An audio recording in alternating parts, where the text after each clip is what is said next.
అంటే బాలయ్యే. ఆయన సినిమా థియేటర్స్లో వస్తుంది అంటే మినిమం ఎక్స్పెక్టేషన్స్ ఉంటాయి.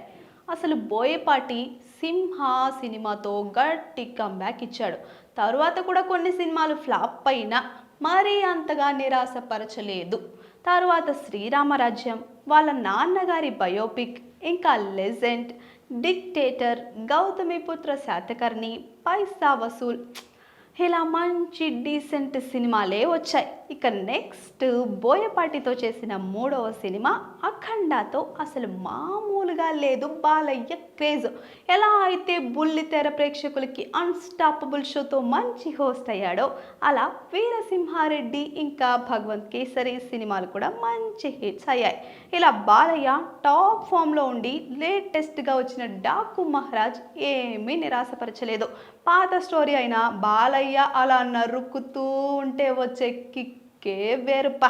ఇక ఈ సినిమాతో ఎక్సలెంట్ ఓపెనింగ్స్ సాధించి మాస్ ర్యాంపేజ్ను చూపెడుతూ దూసుకుపోతుంది.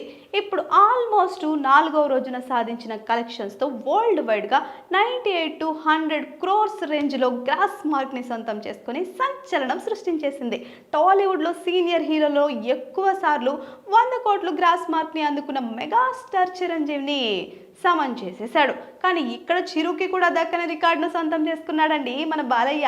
బాక్స్ ఆఫీస్ దగ్గర బ్యాక్ టు బ్యాక్ వచ్చిన సినిమాలతో ఈ రికార్డును సొంతం చేసుకొని బాలయ్య ఊహ కందని ఊచకోత కోసేశాడు.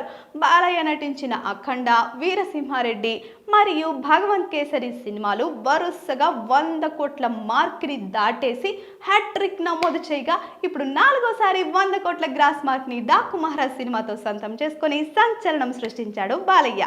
బాలయ్య ప్రెజెంట్ బోయపాటితో అఖండ 2 చేస్తున్న సంగతి తెలిసిందే. సినిమా షూటింగ్ కూడా స్టార్ట్ అయిపోయింది. సో ఈ సినిమా కూడా దసరా లేకపోతే నెక్స్ట్ సంక్రాంతికి లైన్లో ఉంది. మరి ఇక లాంగ్ రన్లో డాకు మహారాజ్ ఎలాంటి కలెక్షన్స్ని అందుకుంటుందో చూసి తీరాల్సిందే బా. Please subscribe to the channel and download the Politicos app from the links in the description.